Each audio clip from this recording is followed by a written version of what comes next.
Okay, എല്ലാവർക്കും നമസ്കാരം. Tech P S സിയുടെ മറ്റൊരു ക്ലാസ്സിലേക്ക് സ്വാഗതം.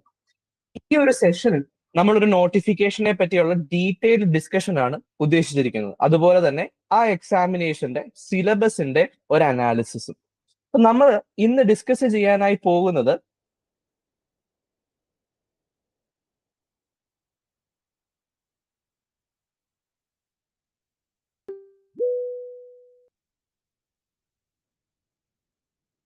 നിങ്ങൾക്ക് ഇവിടെ സ്ക്രീനിൽ കാണാം, junior clerk in apex society അതിന്റെ നോട്ടിഫിക്കേഷൻ വന്നിരിക്കുകയാണ്. കാറ്റഗറി നമ്പർ 90/2026 ജൂനിയർ ക്ലർക്ക് എന്ന പോസ്റ്റിലേക്കുള്ള നോട്ടിഫിക്കേഷൻ ആണ്. കേരളത്തിലെ കോഓപ്പറേറ്റീവ് സെക്ടറിലെ അപ്പെക്സ് സൊസൈറ്റിയിൽ ജൂനിയർ ക്ലർക്ക് എന്ന ഒരു തസ്തികയിലേക്കാണ് ഈ ഒരു നോട്ടിഫിക്കേഷൻ വന്നിരിക്കുന്നത്. ക്ലിയർ അല്ലേ? ആന്റിസിപ്പേറ്റഡ് വേക്കൻസീസ് ആണ്. ഏജ് ലിമിറ്റ് 18 മുതൽ 44 വയസ്സ് വരെ. അതുപോലെ തന്നെ ക്വാളിഫിക്കേഷനും ഇവിടെ കൊടുത്തിട്ടുണ്ട്. Degree from A recognised university with HDC or HDC and BM or JDC. അതാണ് ഒന്നാമത്തെ ക്വാളിഫിക്കേഷൻ. അതല്ലെങ്കിൽ BCom വിത്ത് കോർപ്പറേഷൻ, അതും അല്ലെങ്കിൽ BSc corporation and banking from Kerala agriculture university. ഇതിൽ ഏതെങ്കിലും ക്വാളിഫിക്കേഷൻ ഉള്ളവരാണോ നിങ്ങൾ? അങ്ങനെയെങ്കിൽ നിങ്ങൾക്ക് ഈ ഒരു തസ്തികയിലേക്ക് അപ്ലൈ ചെയ്യാനായിട്ട് സാധിക്കും. അപ്പൊ കാറ്റഗറി നമ്പർ മറന്നു പോകണ്ട, 90/2026 അതാണ് കാറ്റഗറി നമ്പർ. ക്ലിയർ അല്ലേ? Junior clerk. അപ്പൊ എന്ന് വരെ നിങ്ങൾക്ക് ഇതിനു വേണ്ടി അപ്ലൈ ചെയ്യാം? ലാസ്റ്റ് ഡേറ്റ് എന്ന് പറയുന്നത് സെപ്റ്റംബർ 2, 2026 ആണ്. ക്ലിയർ അല്ലേ? അപ്പൊ ഇനിയും സമയമുണ്ട്, പക്ഷെ ഉടനടി തന്നെ എല്ലാവരും എന്ത് ചെയ്യുക? അപ്ലൈ ചെയ്യുക. ഇനി അപ്ലൈ ചെയ്ത് കഴിയുമ്പോൾ നമ്മൾ പ്രിപ്പയർ ചെയ്യണം ഈ ഒരു എക്സാമിനേഷൻ അല്ലേ? അപ്പൊ ഈ ഒരു എക്സാമിനേഷൻ എന്താണ് എന്ന് അറിയണം. ആ ഒരു എക്സാമിനേഷന് നമ്മൾ ഡീൽ ചെയ്യാൻ പോകുന്ന സിലബസ് എന്താണ് എന്നുള്ള കാര്യം നമ്മൾ അറിയണം. ക്ലിയർ അല്ലേ? അതാണ് നമ്മൾ ഡിസ്കസ് ചെയ്യാനായിട്ട് ഈ ഒരു എന്താ പറയുന്നത് ക്ലാസ്സിൽ ഉദ്ദേശിക്കുന്നത്. ടോട്ടൽ 100 മാർക്കിന്റെ പരീക്ഷയായിരിക്കും. അവിടെ നമുക്ക് കോപ്പറേഷൻ എന്നുള്ളത് 50 മാർക്കിന് ചോദിക്കാവുന്ന ഒരു ഏരിയയാണ്. ക്ലിയർ ആണോ? കോപ്പറേഷൻ. ഈ കോപ്പറേഷനകത്ത് എന്തൊക്കെയാണ് സിലബസിനകത്ത് വരുന്നത് നമുക്ക് ഡീറ്റെയിൽ ആയിട്ട് നോക്കാം. ആദ്യമായിട്ട് cooperation and other economic systems, അതിനെപ്പറ്റിയുള്ള ഒരു ഡീറ്റെയിൽഡ് ഡിസ്കഷൻ അല്ലെങ്കിൽ അതിനെപ്പറ്റിയുള്ള ഒരു ഡീറ്റെയിൽഡ് ആയിട്ടുള്ള ഒരു അറിവ് നിങ്ങൾക്ക് ഉണ്ടായിരിക്കണം. ക്യാപിറ്റലിസം എന്താണ്, സോഷ്യലിസം എന്താണ്, കമ്മ്യൂണിസം എന്താണ്? ക്ലിയർ ആണോ? Yes. Cooperative and other forms of business organisation, different forms of business ഉണ്ട് അല്ലെ? ഏതൊക്കെയാ? പാർട്ണർഷിപ്പ് ഉണ്ട്, സോൾ ട്രേഡിംഗ് കൺസേൺ ഉണ്ട്, ഹിന്ദു അൺഡിവൈഡഡ് ഫാമിലി ഉണ്ട്, ജോയിന്റ് സ്റ്റോക്ക് കമ്പനി ഉണ്ട്, കോപ്പറേറ്റീവ് സൊസൈറ്റികൾ ഉണ്ട് അല്ലെ? ഈ വിവിധ തരം ടൈപ്സ് ഓഫ് ബിസിനസ് ഓർഗനൈസേഷനെ പറ്റിയും നിങ്ങൾ മനസ്സിലാക്കിയിരിക്കണം. അതുപോലെ തന്നെ various economic systems, capitalism, socialism, communism, ഇതിനെ പറ്റിയും മനസ്സിലാക്കിയിരിക്കണം. ഓക്കെ ആണോ? അതാണ് നമ്മളുടെ ഒന്നാമത്തെ പോർഷൻ ആയിട്ട് കോപ്പറേഷനിൽ വരുന്നത്. ഇതിനകത്തുനിന്ന് 5 മാർക്കിന്റെ ക്വസ്റ്റ്യൻ നിങ്ങൾക്ക് പ്രതീക്ഷിക്കാനും സാധിക്കും. ഓക്കെ അല്ലേ? അപ്പൊ എന്തൊക്കെയാണ് ഇതിനകത്ത് നിങ്ങൾ നോക്കേണ്ടത്? ക്യാപിറ്റലിസം, സോഷ്യലിസം, കമ്മ്യൂണിസം, അതുപോലെ തന്നെ കോപ്പറേറ്റീവ് സൊസൈറ്റികൾ, അതുപോലെയുള്ള മറ്റ് ബിസിനസ് ഓർഗനൈസേഷൻസ്, അതായത് partnership, joint stock company, cooperative organisations എന്നീ കാര്യങ്ങൾ. ഇതാണ് നമ്മളുടെ ഒന്നാമത്തെ മൊഡ്യൂളിനകത്ത് വരുന്നത്. ഇനി രണ്ടാമത്തെ മൊഡ്യൂൾ നോക്കിയാലോ? Evolution and development of cooperative principles. Cooperative സൊസൈറ്റിയെ ഗവേൺ ചെയ്യുന്ന പ്രിൻസിപ്പിൾസ്, അതാണ് കോപ്പറേറ്റീവ് പ്രിൻസിപ്പിൾസ് എന്ന് പറയുന്നത് അല്ലെ? മാനേജ്മെന്റ് എടുത്താൽ മാനേജ്മെന്റിന്റെ പ്രിൻസിപ്പിൾസ് ഉണ്ട് അല്ലെ? ഫെയോളിന്റെയും ടെയ്ലറിന്റെയും ഒക്കെ പ്രിൻസിപ്പിൾ ഉണ്ട്. അതുപോലെ കോപ്പറേറ്റീവ് സൊസൈറ്റീസുമായി ബന്ധപ്പെട്ട പ്രിൻസിപ്പിൾ, ഈ പ്രിൻസിപ്പിൾസ് എങ്ങനെ ഇവോൾവ് ചെയ്തു, ആ പ്രിൻസിപ്പിൾസിനെ പറ്റിയുള്ള സ്റ്റഡി. ക്ലിയർ ആണോ? അത് നിങ്ങൾക്ക് വ്യക്തമായിട്ട് മനസ്സിലാക്കിയിരിക്കണം ഈ ഒരു എക്സാമിന് വേണ്ടി. അപ്പൊ പ്രിൻസിപ്പിൾസ് ഓഫ് കോപ്പറേഷൻ ആണ് ഇതിനകത്തെ പ്രധാനപ്പെട്ട ഘടകം. ക്ലിയർ അല്ലേ? റോച്ച്ഡെയിൽ പയനിയേഴ്സ് ഫസ്റ്റ് സ്റ്റേജ്, അതുപോലെ reformulated principles by ICA second stage, പിന്നെ Karve committee on cooperative principle third stage, പിന്നെ principles of ICA in 1995 fourth stage. ഇതാണ് evolution. First stage, second stage, third stage, fourth stage. അങ്ങനെ 1995 principles വരെ എത്തി നിൽക്കുന്നു. Clear അല്ലേ? റോച്ച്ഡെയിൽ pioneer തൊട്ട് അതുപോലെ എന്താ പറയുന്നത് നമ്മുടെ ഫോർത്ത് സ്റ്റേജ് വരെയുള്ള എവല്യൂഷൻ. ഓരോ സ്റ്റേജ് നിങ്ങൾ മനസ്സിലാക്കിയിരിക്കണം. ക്ലിയർ ആണോ? അപ്പൊ ഓരോന്നും പഠിച്ചിരിക്കണം. എവല്യൂഷന്റെ ആ ഒരു എന്താ പറയുന്നത് ആ ഒരു എവല്യൂഷന്റെ ആ ഒരു പാത്ത് അത് നിങ്ങൾ വ്യക്തമായി പഠിച്ചിരിക്കണം. ക്ലിയർ അല്ലേ? അതുപോലെ distinction between cooperative value and cooperative principles. Cooperative values എന്താണ്, പ്രിൻസിപ്പിൾസ് എന്താണ്, ഇത് തമ്മിലുള്ള ഡിഫറൻസ് എന്താണ്? ക്ലിയർ ആണോ? കോപ്പറേറ്റീവ് വാല്യൂ എന്ത്, കോപ്പറേറ്റീവ് പ്രിൻസിപ്പിൾ ഉണ്ട്, രണ്ടും ഡിഫറെന്റ് ആണ്. എന്താണ് ഈ ഡിഫറൻസ്, അതും നോക്കിയിരിക്കണം. ഇതും 5 മാർക്കിന് പ്രതീക്ഷിക്കാവുന്ന ഒരു ഏരിയയാണ്. ഓക്കെ അല്ലേ? അപ്പൊ അതാണ് ആദ്യത്തെ 2 പോർഷൻസ് എന്ന് പറയുന്നത്. ക്ലിയർ ആണോ? സോ ഒന്നാമത്തെ പോർഷൻ എന്തായിരുന്നു? ബേസിക് ആയിട്ടുള്ള കാര്യങ്ങൾ, ക്യാപിറ്റലിസം, സോഷ്യലിസം, കമ്മ്യൂണിസം, അതുപോലുള്ള കാര്യങ്ങൾ, joint stock company, partnership, different forms of organisation, cooperative society എന്താണ്. രണ്ടാമത്തത് ഈ കോപ്പറേറ്റീവ് പ്രിൻസിപ്പിൾസിന്റെ എവല്യൂഷൻ, അതിനകത്തെ 4 സ്റ്റേജുകൾ. ഓക്കെ അല്ലേ?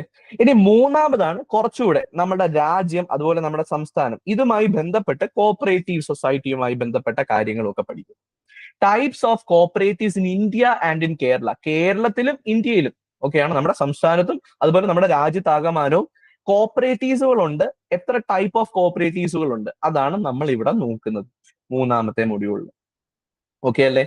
അവിടെ നമ്മൾ എന്തൊക്കെയാ പഠിക്കേണ്ടത്?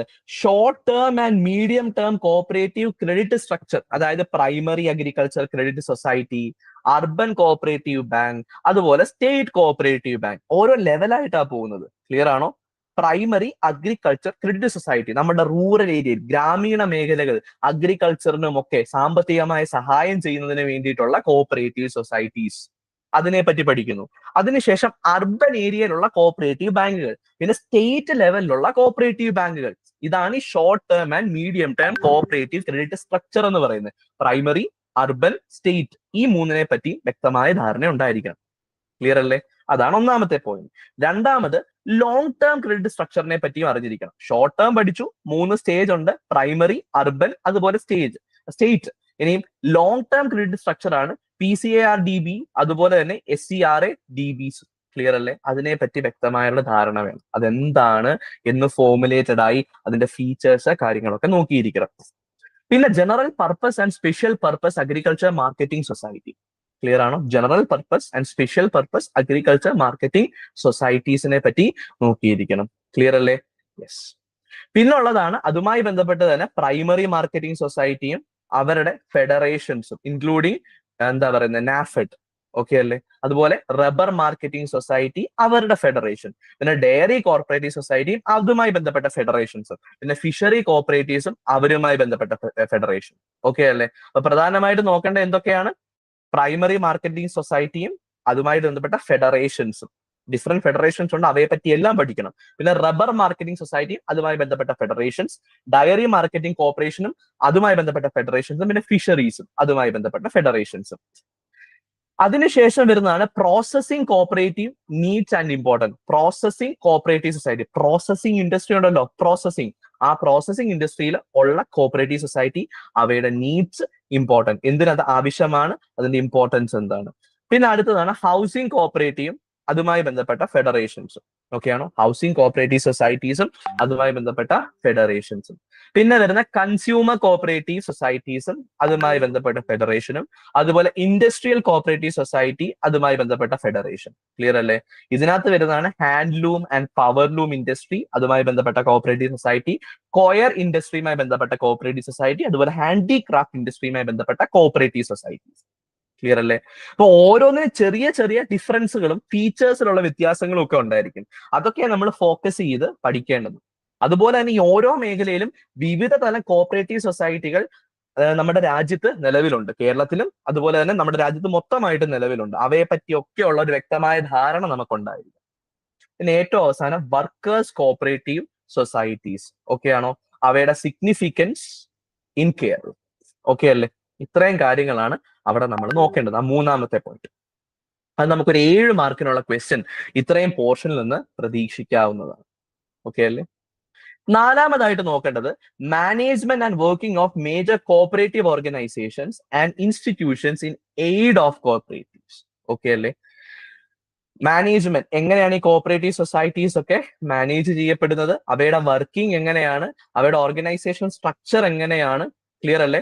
അതുപോലെ institution in aid of cooperative സൊസൈറ്റികളെ സപ്പോർട്ട് ചെയ്ത ഇൻസ്റ്റിറ്റ്യൂഷൻസ് എന്തൊക്കെയാണ്. ക്ലിയർ ആണോ? അവയെ സപ്പോർട്ട് ചെയ്യുന്ന ഇൻസ്റ്റിറ്റ്യൂഷൻ, അതിനെ പറ്റി നമ്മൾ പഠിക്കണം. ഓക്കെ അല്ലേ? അപ്പൊ അതിനകത്ത് നമ്മൾ പഠിക്കേണ്ട പ്രധാനപ്പെട്ട പോയിന്റ്സ് ഇവർ തന്നെ കൊടുത്തിട്ടുണ്ട്. ഈ കോപ്പറേറ്റീവ് സൊസൈറ്റീസ് അതുമായി ബന്ധപ്പെട്ട എയ്ഡ് ഇവയെ പറ്റിയല്ല, ഈ പറഞ്ഞിരിക്കുന്ന എല്ലാം നമ്മൾ നോക്കിയിരിക്കണം. ഓക്കെ ആണോ? നാഷണൽ ഹൗസിംഗ് ബാങ്ക്, അതുപോലെ തന്നെ other national organisations providing assistance to housing cooperatives etcetera. അപ്പൊ എല്ലാവിധ കോപ്പറേറ്റീവ് സൊസൈറ്റികൾ, കോപ്പറേറ്റീവ് ഓർഗനൈസേഷൻസ്, അതുപോലെ തന്നെ അവയ്ക്ക് സപ്പോർട്ട് പ്രൊവൈഡ് ചെയ്യുന്ന കോപ്പറേറ്റീവ്സ്, ഇവയെ പറ്റിയും പഠിച്ചിരിക്കണം. അതാണ് അടുത്ത പോയിന്റ്. 5 മാർക്കിനുള്ള ക്വസ്റ്റ്യൻ ഇതിനകത്തുനിന്ന് പ്രതീക്ഷിക്കാം. കോപ്പറേറ്റീവ്സുകളെ പറ്റിയുള്ള ജനറൽ ആയിട്ടുള്ള പഠനം അവിടെ നിൽക്കുകയാണ്. പിന്നീട് വരുന്നതാണ് കോപ്പറേറ്റീവ് ഓഡിറ്റ്. അതായത് കോപ്പറേറ്റീവ് സൊസൈറ്റികളുടെ അക്കൗണ്ട്സും കാര്യങ്ങളും ഒക്കെ ഓഡിറ്റ് ചെയ്യപ്പെടണം. അതുമായി ബന്ധപ്പെട്ട് ശ്രദ്ധിക്കേണ്ട കാര്യങ്ങൾ എന്തൊക്കെയാണ്? ക്ലിയർ അല്ലേ? അവിടെ നമ്മൾ നോക്കേണ്ടത് എന്താണ്? ഡെഫിനിഷൻ, കോപ്പറേറ്റീവ് ഓഡിറ്റിന്റെ ഡെഫിനിഷൻ, അതിന്റെ ഒബ്ജക്റ്റീവ്, അതിന്റെ സ്കോപ്പ്, അഡ്വാൻറ്റേജ്, അതുപോലെ തന്നെ difference between audit of cooperative society and joint stock company. കമ്പനിക്കും ഓഡിറ്റ് നടത്തും, കോപ്പറേറ്റീവ് സൊസൈറ്റിക്കും ഓഡിറ്റ് നടത്തും. ഈ രണ്ട് ഓഡിറ്റും തമ്മിലുള്ള ഡിഫറൻസ് എന്താണ്? എങ്ങനെയാണ് കമ്പനികളുടെ ഓഡിറ്റ് കോപ്പറേറ്റീവ് സൊസൈറ്റിയുടെ ഓഡിറ്റുമായിട്ട് താരതമ്യം ചെയ്യുമ്പോൾ ഉള്ള ഡിഫറൻസ് എന്താണ്? അത് നമ്മൾ അവിടെ നോക്കണം. പിന്നെ special feature of cooperative audit, സാധാരണ ഓഡിറ്റിൽ നിന്ന് വ്യത്യസ്തമായി കോപ്പറേറ്റീവ് ഓഡിറ്റിനുള്ള ഫീച്ചേഴ്സ് എന്തൊക്കെയാണ്? ഓക്കെ അല്ലേ? അതുപോലെ തന്നെ കോപ്പറേറ്റീവ് ഓഡിറ്റ് ടൈപ്സ് എന്തൊക്കെയാണ്? ക്ലിയർ അല്ലേ? യെസ്. അതുപോലെ ഓഡിറ്റ് പ്രിപ്പറേഷൻ, കോപ്പറേറ്റീവ് ഓഡിറ്റ് നടക്കുമ്പോൾ എന്തൊക്കെ പ്രിപ്പറേഷൻസ് നടത്തണം, അതിന്റെ ഓഡിറ്റ് ഫ്രെയിംവർക്ക് എങ്ങനെ സെറ്റ് ചെയ്യണം, ഓഡിറ്റ് പ്രോഗ്രാം എങ്ങനെ പ്രോപ്പർ ആയിട്ട് ഷെഡ്യൂൾ ചെയ്യണം. ക്ലിയർ അല്ലേ? അതുപോലെ തന്നെ different stages of practical audit. Okay ആണോ? അതും നോക്കണം. ഏതൊക്കെയാ ഡിഫറെന്റ് സ്റ്റേജസ് എന്ന് പറയുന്നത്? മെക്കാനിക്കൽ ഓഡിറ്റ് ഉണ്ട്, അഡ്മിനിസ്ട്രേറ്റീവ് ഓഡിറ്റ് ഉണ്ട്. ഈ വക കാര്യങ്ങളെ പറ്റിയൊക്കെ നമ്മൾ നോക്കണം. ക്ലിയർ ആണോ? എന്നിട്ട് ഈ ഓഡിറ്റ് എല്ലാം കഴിഞ്ഞതിന് ശേഷം ഫൈനൽ സ്റ്റേറ്റ്മെന്റ് എങ്ങനെ പ്രിപ്പയർ ചെയ്യുന്നു, preparation of final statement. Okay അല്ലേ? അതിനെ പറ്റിയും പഠിക്കണം. പിന്നെ reconciliation of bank accounts, cooperative സൊസൈറ്റികളുടെ ബാങ്ക് അക്കൗണ്ട്സിന്റെ റെക്കൺസിലിയേഷൻ സ്റ്റേറ്റ്മെന്റുമായി ബന്ധപ്പെട്ട കാര്യം, ബാങ്ക് റെക്കൺസിലിയേഷൻ സ്റ്റേറ്റ്മെന്റുമായി ബന്ധപ്പെട്ട കാര്യം. പിന്നെ കോപ്പറേറ്റീവ് ഓഡിറ്റർ, ആരായിരിക്കണം ഒരു കോപ്പറേറ്റീവ് ഓഡിറ്റർ? എലിജിബിലിറ്റി ക്രൈറ്റീരിയ എന്താണ്? ആർക്കാകാൻ സാധിക്കും, ആർക്കൊക്കെ ആകാൻ സാധിക്കില്ല? ആ കോപ്പറേറ്റീവ് ഓഡിറ്ററുടെ ഡ്യൂട്ടി എന്താണ്, പവർ എന്താണ്, ലൈബിലിറ്റി എന്താണ്? ക്ലിയർ അല്ലേ? അപ്പം ആ ഓഡിറ്റർ ആയിരിക്കും ഓഡിറ്റ് റിപ്പോർട്ട് സമർപ്പിക്കുന്ന. ആ ഓഡിറ്റ് റിപ്പോർട്ടിന്റെ ഫീച്ചേഴ്സ് എന്താണ്, അതിന്റെ കണ്ടന്റ്സ് എന്തൊക്കെയാണ്? അതിനുശേഷം കോപ്പറേറ്റീവ് സൊസൈറ്റിക്ക് അല്ലെങ്കിൽ cooperative organisation audit certificate provide ചെയ്യും. ആ ഓഡിറ്റ് സർട്ടിഫിക്കറ്റ് എന്താണ്, അതിന്റെ ഫീച്ചേഴ്സ് എന്താണ്? ക്ലിയർ ആണോ? പിന്നെ audit classification and assessment and levy of audit fee. Audit fee എങ്ങനെയാണ് കണക്കാക്കുന്നത്, അതെങ്ങനെയാണ് ചാർജ് ചെയ്യുന്നത്?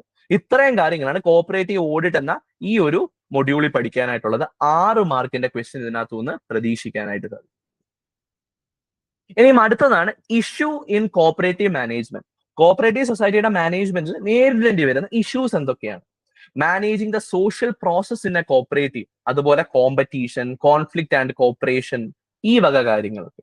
ക്ലിയർ ആണോ? അതായത് മാനേജ് ചെയ്യുമ്പോൾ നേരിടേണ്ടി വന്ന പ്രശ്നങ്ങൾ.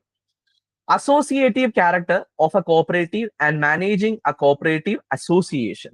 ക്ലിയർ അല്ലേ? കോപ്പറേറ്റീവ് അസോസിയേഷനെ മാനേജ് ചെയ്യുമ്പോഴുള്ള ഇഷ്യൂസ്, അസോസിയേറ്റീവ് ക്യാരക്ടർ. പിന്നെ issue in organising a cooperative, അതായത് size of the organisation, small area versus large area, single purpose versus multi purpose cooperative etcetera. ഒരു കോപ്പറേറ്റീവിന്റെ സൈസ്, അതിന്റെ ഓപ്പറേറ്റ് ചെയ്യുന്ന ഏരിയയുടെ വലിപ്പം, അതിന്റെ പർപ്പസ്, സിംഗിൾ പർപ്പസിന് വേണ്ടി ഫോം ചെയ്യുന്നതാണോ, മൾട്ടി പർപ്പസിന് വേണ്ടി ഫോം ചെയ്യുന്ന കോപ്പറേറ്റീവ് ആണോ? ക്ലിയർ ആണോ?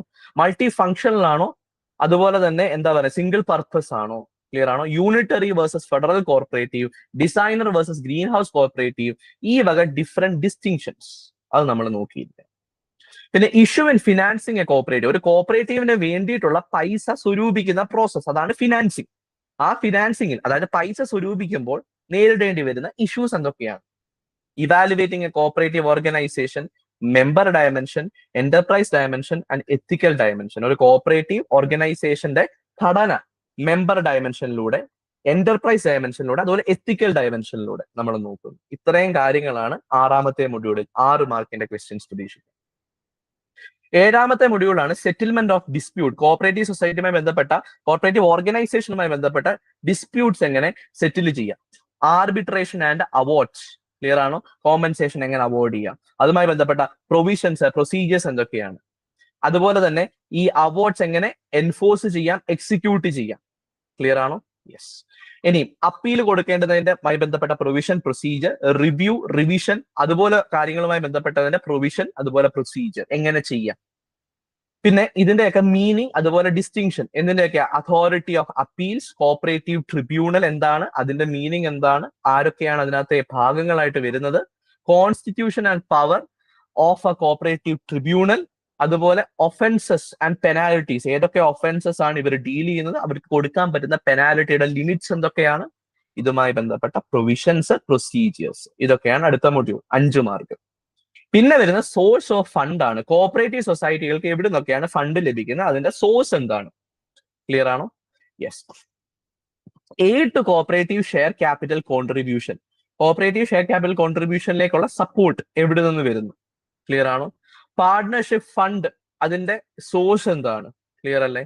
സബ്സിഡിയറി സ്റ്റേറ്റ് പാർട്ണർഷിപ്പ് ഫണ്ട്, അതുപോലെ ഗ്രാന്റുകൾ, subsidy, owned fund, borrowed fund, അങ്ങനെ ഡിഫറെന്റ് സോഴ്സസ് ഓഫ് ഫണ്ട് ഉണ്ട്. ഈ പറഞ്ഞിട്ടുള്ളവയാണ് ഒരു കോപ്പറേറ്റീവ് ഓർഗനൈസേഷന്റെ സോഴ്സസ് ഓഫ് ഫണ്ട്. ഈ സോഴ്സിൽ നിന്നാണ് അവർക്ക് വേണ്ടുന്ന പ്രവർത്തനത്തിന് ആവശ്യമുള്ള ഫണ്ട് സ്വരൂപിക്കാൻ സാധിക്കുന്നത്. അവയെ പറ്റിയുള്ള ഡീറ്റെയിൽഡ് സ്റ്റഡി, 5 മാർക്കിന്റെ ക്വസ്റ്റ്യൻ. ഏറ്റവും അവസാനം cooperative legislation in India and in Kerala, കേരളത്തിലും ഇന്ത്യയിലുമുള്ള കോപ്പറേറ്റീവ് ഓർഗനൈസേഷൻസുമായി ബന്ധപ്പെട്ട നിയമങ്ങളെ പറ്റി പഠിക്കണം. അവിടെ നമ്മൾ ആദ്യം നോക്കുന്ന evolution of cooperative legislation in India ആണ്, 1904 ആക്ട്, അതിനുശേഷം 1912 ആക്ട്. ഓക്കെ അല്ലേ? പിന്നെ നമ്മൾ നോക്കുന്നത് നാഷണൽ ഡെവലപ്മെന്റ് കൗൺസിൽ റെസൊല്യൂഷൻ 1956, അതിനുശേഷം the model cooperative society bill 1957, model cooperative society bill 1991 by the Planning Commission. Okay ആണോ? ഇതൊക്കെയാണ് അവിടെ പ്രധാനമായി നോക്കുന്നത്. ഓക്കെ അല്ലേ? അതുപോലെ ഓരോ സംസ്ഥാനങ്ങൾ അതുമായി ബന്ധപ്പെട്ട നിയമങ്ങളും കാര്യങ്ങളും അതും നമ്മൾ നോക്കും. Andhra Pradesh mutually aided cooperative society act 1995, അതുപോലെ തന്നെ multi state cooperative society act 1984, അതുപോലെ അതിനെ റീപ്ലേസ് ചെയ്ത് പുതിയതായിട്ട് വന്ന ആക്ട് 2002 ആക്ട്, ക്ലിയർ ആണോ? അതും നമ്മൾ നോക്കും. പിന്നെ കേരള കോപ്പറേറ്റീവ് സൊസൈറ്റി ആക്ട് 1969, കേരളവുമായി ബന്ധപ്പെട്ടത്, അതും ഇവിടെ നമ്മൾ പഠിക്കണം. ഇത്രയും കാര്യങ്ങളാണ് നമ്മൾ ആ ഒരു 9ാമത്തെ മൊഡ്യൂൾ നോക്കേണ്ട. കുറച്ച് ലെങ്തി ആയിട്ടുള്ള മൊഡ്യൂളാണ്, കാരണം ഒരുപാട് ആക്ട്സ് അവിടെ കവേർഡ് ആവുന്നുണ്ട്. ഓക്കെ അല്ലേ? യെസ്. 6 മാർക്കിന്റെ ചോദ്യം പ്രതീക്ഷിക്കാം. സോ ഇത്രയുമാണ് കോപ്പറേറ്റീവ് അല്ലെങ്കിൽ കോപ്പറേഷൻ എന്ന് പറയുന്ന നമ്മുടെ പാർട്ട് 1, 50 മാർക്കിന്റെ ക്വസ്റ്റ്യൻ ചോദിക്കാൻ സാധ്യതയുള്ള ആ ഒരു മേഖലയിൽ നമ്മൾ പഠിക്കേണ്ടതായിട്ടുള്ള കാര്യങ്ങൾ എന്ന് പറയുന്നത്. ഓക്കെ അല്ലേ? അതിനെപ്പറ്റി ഒരു ഡീറ്റെയിൽ അണ്ടർസ്റ്റാൻഡിങ് കിട്ടിയെന്ന് വിശ്വസിക്കുന്നു. ഇനി നമ്മുടെ പാർട്ട് 2 വരുന്നതാണ് ബാങ്കിങ് എന്ന് പറയുന്നത്. 40 മാർക്കാണ് ഈ ഒരു പാർട്ടിൽ നിന്ന് നിങ്ങൾക്ക് ക്വസ്റ്റ്യൻസ് ചോദിക്കാനായിട്ട് പറ്റുന്നത്. ഇവിടെ നമ്മൾ കൊമേഴ്ഷ്യൽ ബാങ്കിനെ പറ്റിയാണ് ആദ്യം പഠിക്കുന്നത്. കൊമേഴ്ഷ്യൽ ബാങ്കുകൾ, ഇന്ത്യയിലെ കൊമേഴ്ഷ്യൽ ബാങ്കിന്റെ ഒറിജിൻ എന്താണ്, ക്ലിയർ ആണോ? അതുപോലെ ബാങ്ക് എന്ന വേർഡിന്റെ ഒറിജിൻ, കൊമേഴ്ഷ്യൽ ബാങ്കിങ് സിസ്റ്റം എന്താണ്, അതിനകത്ത് നമ്മൾ പഠിക്കും പലതരത്തിലുള്ള commercial banking system, unit banking, branch banking, correspondent banking, group banking, അതിനകത്ത് തന്നെ holding company banking, chain banking, mixed banking, ഇതുപോലെ ഡിഫറെന്റ് ടൈപ്സ് ഓഫ് ബാങ്കിങ് നമ്മൾ അവിടെ പഠിക്കും. പിന്നെ കൊമേഴ്ഷ്യൽ ബാങ്കുകളുടെ ഫംഗ്ഷൻ, പ്രൈമറി ഫംഗ്ഷൻ എന്താണ്, അവരുടെ പ്രൈമറി ഫംഗ്ഷൻ ആണ് അക്സെപ്റ്റിംഗ് ഓഫ് ഡെപ്പോസിറ്റും അതുപോലെ ഗിവിംഗ് ഔട്ട് ലോൺസ് ആൻഡ് അഡ്വാൻസസും. ഇതിനകത്ത് അക്സെപ്റ്റിംഗ് ഓഫ് ഡെപ്പോസിറ്റിൽ ഡിഫറെന്റ് ടൈപ്സ് ഓഫ് ഡെപ്പോസിറ്റ് നോക്കണം. Saving deposit, current deposit, fixed deposit, recurring deposit, basic saving deposit, അതുപോലെ തന്നെ എന്താ പറയുന്നത് കറണ്ട് അക്കൗണ്ട്, സേവിംഗ് അക്കൗണ്ട്, അങ്ങനെ പലതരത്തിലുള്ള എന്താണ് ഡിഫറെന്റ് ടൈപ്പ് ഓഫ് അക്കൗണ്ട്സിനെ പറ്റി നമ്മൾ പഠിക്കും. ഓക്കെ അല്ലേ? പിന്നെ certificate of deposits, lending of fund. Lending of fund അടുത്ത പാർട്ടാണ്. അക്സെപ്റ്റിംഗ് ഡെപ്പോസിറ്റും ലെൻഡിങ് ഫണ്ടും, ഇതാണ് കൊമേഴ്ഷ്യൽ ബാങ്കിന്റെ ഫംഗ്ഷൻസ്. അതിനകത്ത് അക്സെപ്റ്റിംഗ് ഡെപ്പോസിറ്റിനകത്ത് ഡിഫറെന്റ് ടൈപ്പ് ഓഫ് അക്കൗണ്ട്സും കാര്യങ്ങളും നോക്കണം. ലെൻഡിങ് ഓഫ് ഫണ്ടിനകത്ത് ഡിഫറെന്റ് മെത്തേഡ്സ് ഓഫ് ലെൻഡിങ് ഉണ്ട്. ഡയറക്റ്റ് ലോൺ കൊടുക്കാം, cash credit, overdraft, discounting of bill, ancillary, ഇത്രയും കാര്യങ്ങൾ അതാണ് എന്ത് ലെൻഡിങ്ങിനകത്ത് വരുന്നത്.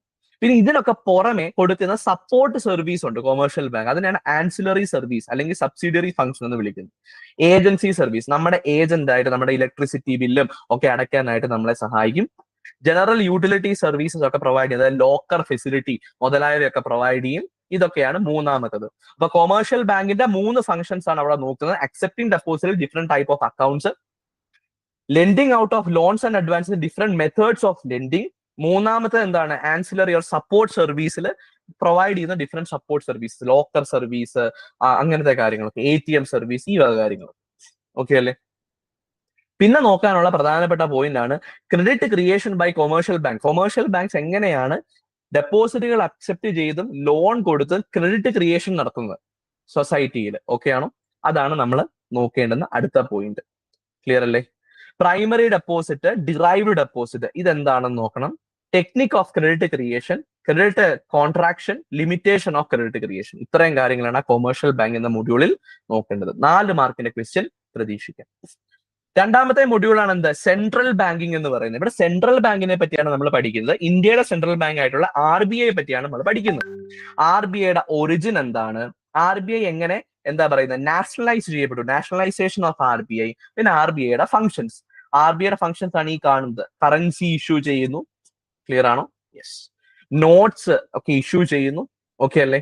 കറൻസി അതോറിറ്റി ആണ് RBI, ബാങ്കറിന്റെ ബാങ്ക് ആണ് RBI, agent of the government ആണ്, ബാങ്കുകളുടെ ഏജന്റ് ആണ്, അഡ്വൈസർ ആണ്, ഡെറ്റ് മാനേജർ ആണ് ഗവൺമെന്റിൻ്റെത്. ഇതൊക്കെയാണ് RBIയുടെ ഫംഗ്ഷൻ. ഇതൊക്കെ ഡീറ്റെയിൽ ആയിട്ട് നോക്കണം, ഓക്കെ അല്ലേ? അതുപോലെ central and state government financial അസിസ്റ്റൻസും ആര് പ്രൊവൈഡ് ചെയ്യുന്നു? RBI പ്രൊവൈഡ് ചെയ്യുന്നു. എങ്ങനെ പ്രൊവൈഡ് ചെയ്യുന്നു? അഡ്വാൻസസ്, കടം കൊടുത്തും ഓവർ ഡ്രാഫ്റ്റ് ഫെസിലിറ്റിയിലൂടെയും അല്ലെങ്കിൽ ബാങ്കുകളുടെ ബാങ്ക് ആയിട്ട് പ്രവർത്തിച്ചും ഒക്കെ എന്ത് ചെയ്യുന്നു? പ്രൊവൈഡ് ചെയ്യുന്നു. RBI സർവീസ് പ്രൊവൈഡ് ചെയ്യുന്നു. RBIയുടെ ഈ ഫങ്ഷൻസ് എല്ലാം പഠിക്കണം, ഓക്കെ അല്ലേ? അതുപോലെ തന്നെ RBI ആണ് ഫോറിൻ റിസർവിന്റെ കസ്റ്റോഡിയൻ, വിദേശ നാണ്യത്തിന്റെ കസ്റ്റോഡിയൻ എന്ന് പറയുന്നത്, ഓക്കെ ആണോ? അതിനെ പറ്റിയും ഡീറ്റെയിൽ ആയിട്ട് പഠിക്കണം, ഓക്കെ അല്ലേ? അതിനുശേഷം പഠിക്കേണ്ടതാണ് ഡെവലപ്മെന്റൽ റോൾ ഓഫ് RBI. അപ്പൊ ബേസിക് ഫങ്ഷൻസ് ഓഫ് RBI ഇത്രയുമാണ്. അതിനുശേഷം ഡെവലപ്മെന്റൽ റോൾ ഓഫ് RBI നോക്കണം. അവിടെയാണ് instrument of monetary policy. RBI money supply control ചെയ്യാൻ ഉപയോഗിക്കുന്ന പോളിസിയാണ്, RBIയുടെ പോളിസിയാണ് മോണിറ്ററി പോളിസി എന്ന് വിളിക്കുന്നത്. അതിനകത്ത് ഇൻസ്ട്രുമെന്റ്സ്, മോണിറ്ററി പോളിസിയുടെ ഭാഗമായുള്ള ഇൻസ്ട്രുമെന്റ്സ് എന്തൊക്കെയാണ്? Quantitative techniques of credit control നോക്കണം, ബാങ്ക് റേറ്റ് പോളിസി, ക്ലിയർ അല്ലേ? അതുപോലെ operations and limitations of bank rate policy, open market operation എന്താണ്, ഈ വക കാര്യങ്ങൾ നോക്കണം. Objective method of operation by RBI, limitations of open market operation, variable reserve requirement, അതായത് 2 തരത്തിലുള്ള റിസർവ് ആണ് പ്രധാനമായിട്ടുള്ളത്, ക്യാഷ് റിസർവ് റേഷ്യോയും സ്റ്റാറ്റ്യൂട്ടറി ലിക്വിഡിറ്റി റേഷ്യോയും. ഈ 2 സ്റ്റാറ്റ്യൂട്ടറി റിസർവ്സ് അതിനെപ്പറ്റി വ്യക്തമായിട്ട് നോക്കിയിരിക്കണം. Repo rate, reverse repo rate, ഈ വക കാര്യങ്ങളൊക്കെ നോക്കിയിരിക്കണം. പിന്നെ qualitative methods of credit control, regulations of consumer credit, variation of margin requirement, moral suasion, rationing of credit, clear അല്ലേ? ഇതൊക്കെ നോക്കണം. ഇതെല്ലാം 12th സ്റ്റാൻഡേർഡിന്റെ എന്താണ് എക്കണോമിക്സിനകത്തുള്ള പോർഷൻസ് ആണ്, ഓക്കെ അല്ലേ? യെസ്. സോ അതൊരു ഇമ്പോർട്ടന്റ് ആയിട്ടുള്ള പാർട്ടാണ് സെൻട്രൽ ബാങ്കിങ് എന്ന് പറയുന്നത്. പിന്നെ മൂന്നാമത്തതാണ് Indian commercial banking pre liberation period. അതായത് പ്രീ ലിബറേഷൻ പീരീഡിലുള്ള ഇന്ത്യൻ കൊമേഴ്ഷ്യൽ ബാങ്കിങ്ങിന്റെ സിറ്റുവേഷൻ എന്തായിരുന്നു, അല്ലെങ്കിൽ അവരുടെ ഒരു സ്ഥിതി എന്തായിരുന്നു? ഇംപീരിയൽ ബാങ്ക് ഓഫ് ഇന്ത്യയുടെ ഫോർമേഷൻ, SBIയുടെ ഒറിജിൻ, ക്ലിയർ ആണോ? Merging of associate bank with SBI, associate bank SBI ആയിട്ട് മെർജ് ചെയ്ത് social control over the banks, അതുമായി ബന്ധപ്പെട്ട് circumstances leading to social control, aims and objective of National Credit Council, ഇവ കാര്യങ്ങൾ നോക്കണം. പിന്നെ കൊമേഴ്ഷ്യൽ ബാങ്കുകളുടെ നാഷണലൈസേഷൻ, എത്ര ബാങ്കുകൾ നാഷണലൈസ് ചെയ്തു, എന്നാണ് നാഷണലൈസ് ചെയ്തത്, ഈ വക കാര്യങ്ങൾ, ഓക്കെ അല്ലേ? പിന്നെ ലീഡ് ബാങ്ക് സ്കീം, അതിന്റെ objective, functions of lead bank, district credit plan, ഈ വക കാര്യങ്ങൾ നോക്കണം, ക്ലിയർ അല്ലേ? പിന്നെ സർവീസ് ഏരിയ അപ്രോച്ച് എന്ന കോൺസെപ്റ്റ് എന്താണ്, ഓക്കെ ആണോ? അതുമായി ബന്ധപ്പെട്ട് differential rate of interest scheme, അതിന്റെ ഫീച്ചർ എന്താണ്, ഈ വക കാര്യങ്ങൾ നോക്കണം. പിന്നെ അടുത്തതാണ് റീജിയണൽ റൂറൽ ബാങ്ക് എന്താണ്, അതിന്റെ ഒബ്ജക്റ്റീവ് എന്താണ്, അതിന്റെ ക്യാപിറ്റൽ സ്ട്രക്ചർ മാനേജ്മെന്റ്, ഇതെങ്ങനെയാണ് നടപ്പാക്കുന്നത്, ക്ലിയർ അല്ലേ? ഇത് ഫേസ് ചെയ്യുന്ന പ്രോബ്ലംസ് എന്തൊക്കെയാണ്, RRBസിന്റെ പ്രോഗ്രസ് എങ്ങനെയാണ്, അതിന്റെ ഇംപ്ലിമെന്റേഷൻ തൊട്ട് ഇന്ന് വരെയുള്ള പ്രോഗ്രസ് എന്തൊക്കെയാണ്, പിന്നെ RRBകളുടെ മെർജിങ്, RRBയുടെ മെർജിങ്, ഏതൊക്കെ RRBs ആണ് മെർജ് ചെയ്യപ്പെട്ടത്, മെർജ് ചെയ്യപ്പെട്ട എന്താ പറയുന്നത് ഇയർ, കാര്യങ്ങൾ, ഈ വക കാര്യം, 4 മാർക്ക്. നാലാമത്തതാണ് Indian commercial bank post liberation. Post liberation bank in India, major recommendation of Narasimham committee on financial system, അതുപോലെ Narasimham committee on banking sector reforms, ഈ വക കാര്യങ്ങൾ നോക്കണം, ക്ലിയർ അല്ലേ? അതുപോലെ ന്യൂ ജനറേഷൻ ബാങ്കുകളുടെ കടന്നുവരവ്, merge and acquisition, mergers and acquisition in banking sector, banking സെക്ടറിലെ merger, acquisition, local area banking എന്താണ്, അതിന്റെ ഫീച്ചർ എന്താണ്, ഓക്കെ ആണോ? പിന്നെ പേയ്മെന്റ് ബാങ്ക്സ് എന്താണ്, സ്മോൾ ഫിനാൻസ് ബാങ്ക് എന്താണ്, ഓക്കെ അല്ലേ? പിന്നെ ഫിനാൻഷ്യൽ ഇൻക്ലൂഷൻ എന്ന കോൺസെപ്റ്റ് എന്താണ്, RBIയുടെ നബാർഡിന്റെ ഫിനാൻഷ്യൽ ഇൻക്ലൂഷന് വേണ്ടിയിട്ടുള്ള ഇനിഷ്യേറ്റീവ്സ് എന്തൊക്കെയാണ്, 4 മാർക്ക്. അഞ്ചാമത്തത് ബാങ്കിങ് ലെജിസ്ലേഷൻ ഇൻ ഇന്ത്യ, ഇന്ത്യയിലെ ബാങ്കിങ് ലെജിസ്ലേഷൻ നിയമങ്ങൾ എന്തൊക്കെയാണ്, ബാങ്കിങ് റെഗുലേഷൻ ആക്ട് 1949, പൂർണ്ണമായിട്ട് നിങ്ങൾ പഠിക്കണം. അതിന്റെ ഒബ്ജക്റ്റീവ്, ഡെഫിനിഷൻ, ബാങ്കിങ് കമ്പനി എന്താണ്, അപ്രൂവ്ഡ് സെക്യൂരിറ്റീസിനെ പറ്റിയുള്ളത്, പിന്നെ ഡിമാൻഡ് ആൻഡ് ടൈം ലൈബിലിറ്റി എന്താണ്. ഓക്കെ ആണോ? പിന്നെ permitted and prohibited business of A banking company. Okay അല്ലെ? ബാങ്കിങ് കമ്പനിക്ക് ചെയ്യാൻ പറ്റുന്നതും ചെയ്യാൻ പറ്റാത്തതുമായുള്ള ബിസിനസ് എന്തൊക്കെയാണ്. ഷെയർ ഹോൾഡേഴ്സിന്റെ വോട്ടിംഗ് റൈറ്റ് എങ്ങനെയായിരിക്കും ഒരു ബാങ്കിങ് കമ്പനിയിൽ. ഡിവിഡന്റ് പേയ്മെന്റിനുള്ള റെസ്ട്രിക്ഷൻ എന്തൊക്കെയാണ് ഒരു banking company. Banking company maintain ചെയ്യേണ്ട റിസർവ് എന്തൊക്കെയാണ്, അവർക്ക് ആവശ്യമായിട്ടുള്ള ലൈസൻസിങ് എന്തൊക്കെയാണ്, എന്തൊക്കെ ലൈസൻസ് അവർ എടുത്തിരിക്കണം, ഇൻസ്പെക്ഷൻ ഉള്ള പവർ ആർക്കാണുള്ളത്, ഓഡിറ്റ് ഓഫ് ബാങ്കിങ് കമ്പനി എങ്ങനെ നടത്തിയിരിക്കണം. ക്ലിയർ അല്ലേ? ബാങ്കിങ് കമ്പനി അക്വയർ ചെയ്യുകയാണെങ്കിൽ അതുമായി ബന്ധപ്പെട്ട് ഫോളോ ചെയ്യേണ്ട പ്രൊസീജിയർ, ബാങ്കിങ് കമ്പനീസ് അമാൽഗമേറ്റ് ചെയ്യുമ്പോഴുള്ള പ്രൊസീജിയർ, അതിന്റെ നടപടിക്രമങ്ങൾ എന്തൊക്കെയാണ്, ഇനി ബാങ്കിങ് കമ്പനി വൈൻഡപ്പ് ചെയ്യുമ്പോൾ എന്തൊക്കെ നടപടിക്രമങ്ങൾ ഫോളോ ചെയ്യണം. 4 mark banking legislations in India. Okay അല്ലേ? ആറാമത്തത് practice of banking. Banking practice എന്തൊക്കെയാണ്. ബാങ്കർ അതുപോലെ തന്നെ കസ്റ്റമർ, അവരുടെ ജനറൽ ആൻഡ് സ്പെഷ്യൽ റിലേഷൻഷിപ്പ് എന്തൊക്കെയാണ്. പ്യുവർ തിയറിയാണ് അവിടെ വരുന്നത്. ക്ലിയർ ആണോ? ഒബ്ലിഗേഷൻ ഓഫ് ബാങ്കർ, ബാങ്കറുടെ ഒബ്ലിഗേഷൻ എന്താണ്, എന്തൊക്കെയാ ബാങ്കറുടെ obligation. Honouring of cheque, maintaining secrecy of customers account. Clear. Garnishee order issue ചെയ്യുക. അതുപോലെ തന്നെ consequence of wrongful dishonour of cheque wrongfully dishonour ചെയ്താൽ ബാങ്കർ ഫേസ് ചെയ്യേണ്ടി വരുന്ന consequences. Stop payment of cheque എന്താണ്, ബാങ്കറുടെ റൈറ്റ് എന്താണ്, ജനറൽ ലീൻ എന്ന് പറഞ്ഞാൽ എന്താണ്. ക്ലിയർ ആണോ? ലീൻ എന്ന് പറഞ്ഞാൽ അതായത് പ്രോപ്പർട്ടി പിടിച്ചു വെക്കാനുള്ള അവകാശം ജനറൽ ലീൻ എന്ന് പറയുന്നത്. സ്പെസിഫിക് ലീനും ഉണ്ട്, ജനറൽ ലീനും ഉണ്ട്. അതെന്താണ്. ക്ലിയർ ആണോ? ബാങ്കേഴ്സ് റൈറ്റ് ഓഫ് അപ്രോപ്രിയേഷൻ എന്താണ്. ക്ലെയ്റ്റൺസ് റൂൾ അവിടെ നമ്മൾ നോക്കണം. ഇനി ബാങ്കിങ് ഓംബുഡ്സ്മാൻ ആരാണ്, ഒബ്ജക്റ്റീവ് എന്താണ്, nature of compliance dealt by ombudsman. Ombudsman deal ചെയ്യുന്ന കാര്യങ്ങൾ എന്തൊക്കെയാണ്. പിന്നെ ടൈപ്പ് ഓഫ് കസ്റ്റമേഴ്സ് ആണ്. Operation and closing of different type of bank account. Different bank accounts എങ്ങനെ ഓപ്പൺ ചെയ്യണം, ക്ലോസ് ചെയ്യണം. ക്ലിയർ ആണോ? അതിന്റെ ഓപ്പറേഷൻ എങ്ങനെയായിരിക്കണം. അങ്ങനെ special type of bank customers. Okay അല്ലേ? Accounts of non resident Indians എങ്ങനെയായിരിക്കണം മെയിൻറ്റെയിൻ ചെയ്യുന്നത്. ഇനി ജോയിന്റ് അക്കൗണ്ട് എന്താണ്, പാർട്ണർഷിപ്പ് ഫേമിന്റെ അക്കൗണ്ട് എന്താണ്, ജോയിന്റ് സ്റ്റോക്ക് കമ്പനി, അതുപോലെ ക്ലബ് ആൻഡ് അസോസിയേഷൻസ് ഇവരുടെ അക്കൗണ്ട്സ് എന്തൊക്കെയാണ്, അതുമായി ബന്ധപ്പെട്ട ബാങ്കിങ് പ്രാക്ടീസസ് എന്തൊക്കെയാണ്. 4 മാർക്ക്. ഏഴാമത്തത് law relating to negotiable instruments. അപ്പൊ അവിടെ വരുന്ന നെഗോഷ്യബിൾ ഇൻസ്ട്രുമെന്റ് ആക്ട് വരും. ക്ലിയർ അല്ലേ? നെഗോഷ്യബിൾ ഇൻസ്ട്രുമെന്റ് ആക്ട്, അതുമായി ബന്ധപ്പെട്ട ഡിഫറെന്റ് കാര്യങ്ങൾ. Characteristics of negotiability. Negotiable instruments എന്ന് പറഞ്ഞാൽ എന്തൊക്കെയാണ്. ഈ cheque, promissory note, bill of exchange, ഇതൊക്കെയാണ് നെഗോഷ്യബിൾ ഇൻസ്ട്രുമെന്റ്സ്. അവയുടെ ക്യാരക്ടറിസ്റ്റിക്സ്, ടൈപ്പ്, ഫീച്ചേഴ്സ്. ക്ലിയർ അല്ലേ? അപ്പൊ അവിടെ നമ്മുടെ ബിൽ ഓഫ് എക്സ്ചേഞ്ച് എന്താണ്, പ്രോമിസറി നോട്ട് എന്താണ്, ചെക്ക് എന്താണ്, ഈ വക കാര്യങ്ങളൊക്കെ നോക്കും. ബാങ്ക് ഡ്രാഫ്റ്റ്, പേ ഓർഡേഴ്സ്. ക്ലിയർ അല്ലേ? പിന്നെ ഇതിന്റെ ഒക്കെ നെഗോഷ്യബിൾ ഇൻസ്ട്രുമെന്റിന്റെ എൻഡോഴ്സ്മെന്റ് എന്ന് പറഞ്ഞു കഴിഞ്ഞാൽ എന്താണ്. നെഗോഷ്യബിൾ ഇൻസ്ട്രുമെന്റിന്റെ legal significance, different kinds of endorsement. Clear അല്ലേ? ഇനി ചെക്കുമായി ബന്ധപ്പെട്ട ക്രോസിംഗ് ഓഫ് ചെക്ക്, പലതരം ക്രോസിംഗ് ഉണ്ട്, അത് നമ്മൾ നോക്കണം. സിഗ്നിഫിക്കൻസ് ഓഫ് ക്രോസിംഗ്, എന്തിനാണ് ചെക്ക് ക്രോസ് ചെയ്യുന്നത്, ടൈപ്പ് ഓഫ് ക്രോസിംഗ്, എത്ര തരത്തിലുള്ള ക്രോസിംഗ് ഉണ്ട്. ഇനി ചെക്കിന്റെ മാർക്കിംഗ് എങ്ങനെയാണ് നടത്തേണ്ടത്. ക്ലിയർ ആണോ? പിന്നെ കളക്ടിങ് ബാങ്ക് എന്ന് പറഞ്ഞാൽ, കളക്ടിങ് ബാങ്കർ എന്ന് പറഞ്ഞാൽ ആരാണ്, അവരുടെ ലീഗൽ സ്റ്റേറ്റസ് എന്താണ്, അവരുടെ സ്റ്റാറ്റ്യൂട്ടറി പ്രൊട്ടക്ഷൻ അവർക്കുള്ളത് എന്തൊക്കെയാണ്, അവരുടെ ഡ്യൂട്ടീസ് എന്തൊക്കെയാണ്. പിന്നെ പേയിങ് ബാങ്കർ ആരാണ്. ക്ലിയർ അല്ലേ? Dishonour of check, statutory protection, payment in due course, holder in due course, ഈ വക കാര്യങ്ങളൊക്കെ നോക്കണം. ഓക്കെ ആണോ? ഇതെല്ലാം ഏത് ടോപ്പിക്കുമായി ബന്ധപ്പെട്ട നെഗോഷ്യബിൾ ഇൻസ്ട്രുമെന്റ് ആക്ടിനകത്ത് വരുന്ന കാര്യങ്ങളാണ് ഇതെല്ലാം. ഹോൾഡർ ആരാണ്, ഹോൾഡർ ഇൻ ഡ്യൂ കോഴ്സ് എന്തൊക്കെയാണ് എന്നുള്ളത്. അപ്പൊ നമ്മൾ ഇവിടെ ഫോക്കസ് ചെയ്യുന്ന നെഗോഷ്യബിൾ ഇൻസ്ട്രുമെന്റ് ആക്ട് ആണ്, വേറൊരു ആക്ടും അല്ല. ക്ലിയർ ആണോ? നെഗോഷ്യബിൾ ഇൻസ്ട്രുമെന്റ് 1881 ആണെന്ന് തോന്നുന്നു, ഇയർ എനിക്ക് ഓർമ്മയില്ല. പക്ഷെ നെഗോഷ്യബിൾ ഇൻസ്ട്രുമെന്റ് ആക്ട് ആണ് അവിടെ പ്രധാനമായിട്ട് വരുന്നത്. ആ ആക്ടിൽ പറഞ്ഞിട്ടുള്ള കണ്ടന്റ് ആണ് ഇത്. ഇപ്പൊ 7th module fully negotiable instrument act ആണ്, അതിന്റെ ബേസിസിലാണ് പോകുന്നത്. ഓക്കെ അല്ലേ? അതിനകത്താണ് ഈ ലീന്, പ്ലെഡ്ജ്, ഹൈപ്പോത്തിക്കേഷൻ എന്താണ്, മോർഗേജ് എന്താണ്, different type of mortgage, guarantee and indemnity, ഈ വക കാര്യങ്ങളൊക്കെ വേറെ സെപ്പറേറ്റ് ആയിട്ട് നമ്മൾ പഠിക്കും. Rights and duties of guarantor, ഈ വക കാര്യങ്ങൾ. അപ്പം കുറെ പോർഷൻസ് നെഗോഷ്യബിൾ ഇൻസ്ട്രുമെന്റ് ആക്ടിലെയും മറ്റ് ചില എക്സ്ട്രാ പോർഷൻസും കൂടെ കമ്പൈൻ ചെയ്യുന്നതാണ് ഈ 7ാമത്തെ 4 മാർക്ക്. 8ാമത്തെ module agriculture and micro finance by bank. Bank അഗ്രികൾച്ചറിനെ എങ്ങനെ സപ്പോർട്ട് ചെയ്യുന്നു, മൈക്രോ ഫിനാൻസ് എങ്ങനെ പ്രൊവൈഡ് ചെയ്യുന്നു. അവിടെ നോക്കേണ്ടത് different type of agriculture credit ആണ്. ഷോർട്ട് ടേം, മീഡിയം ടേം, അതുപോലെ ലോങ് ടേം ക്രെഡിറ്റ്സ് ബാങ്കുകൾ കൊടുക്കുന്നത്. പിന്നെ ക്രോപ്പ് ലോൺസ്, കൊടുക്കുന്ന ക്രോപ്പ് ലോൺസ് എന്തൊക്കെയാ, കിസാൻ ക്രെഡിറ്റ് കാർഡ് എന്താണ്, ആ സ്കീം എന്താണ്, അതിന്റെ ഒബ്ജക്റ്റീവ്, പർപ്പസ്, എലിജിബിലിറ്റി, ഫീച്ചേഴ്സ്.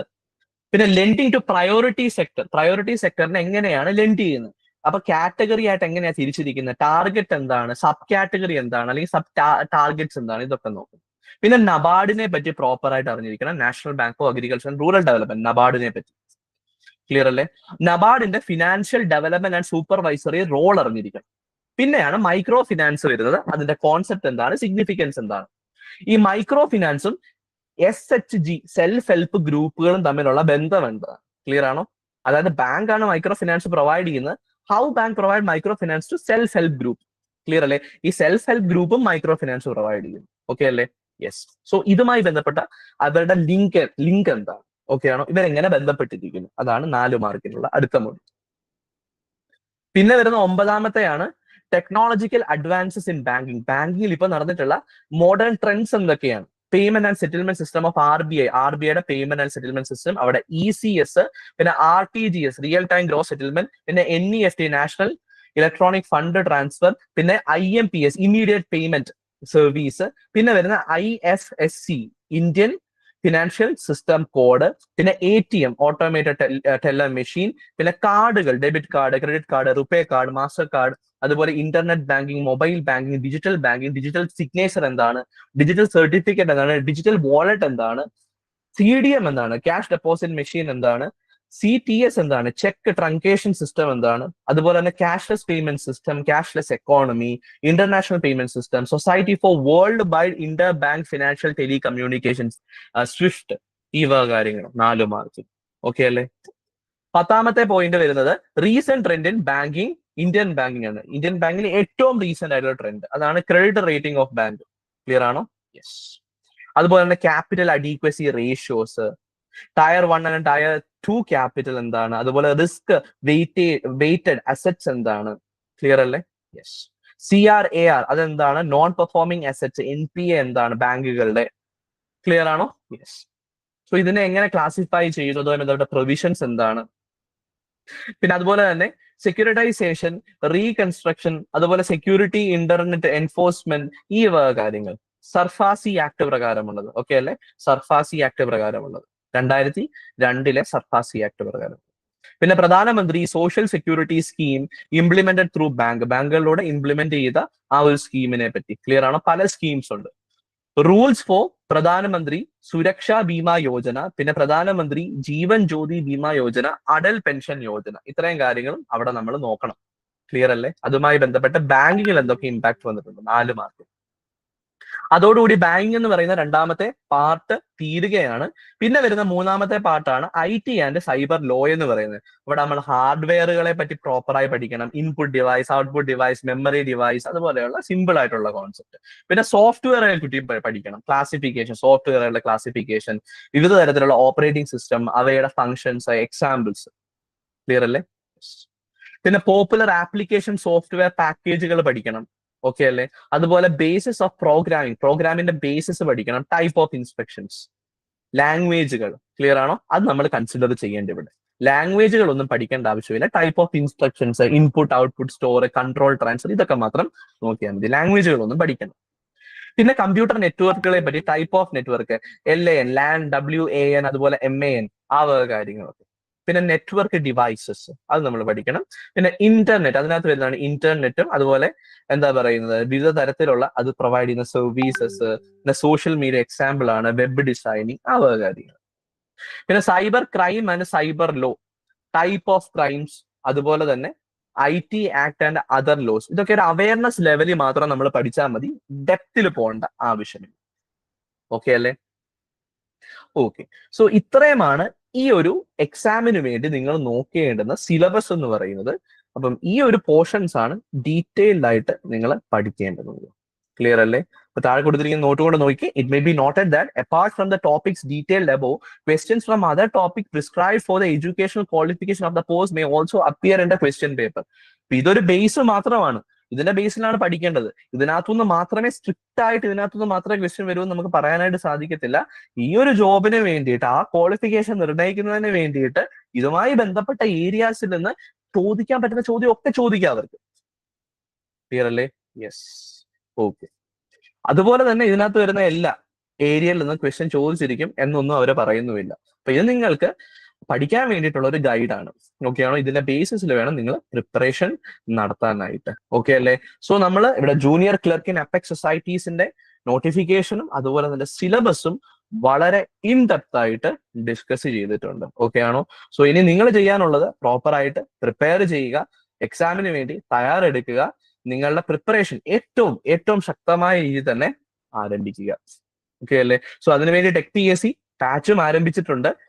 ആ ഒരു ബാച്ചിലേക്ക് ജോയിൻ ചെയ്യുന്നത് വഴി ഈ ഒരു പോർഷൻസ് ഒക്കെ ഏറ്റവും പ്രിസൈസ് ആയിട്ടുള്ള രീതിയിൽ വിത്ത് ടെസ്റ്റ് സീരീസ് ആൻഡ് എവറിത്തിങ് നിങ്ങൾക്ക് ലഭ്യമാവുന്നുണ്ട്. സോ അതും നിങ്ങൾ മനസ്സിൽ ഓർത്ത് വെച്ചിരിക്കുക. ഓക്കെ അല്ലേ? സോ നമ്മുടെ ഈ ഒരു ഡിസ്കഷൻ സെഷൻ നമുക്ക്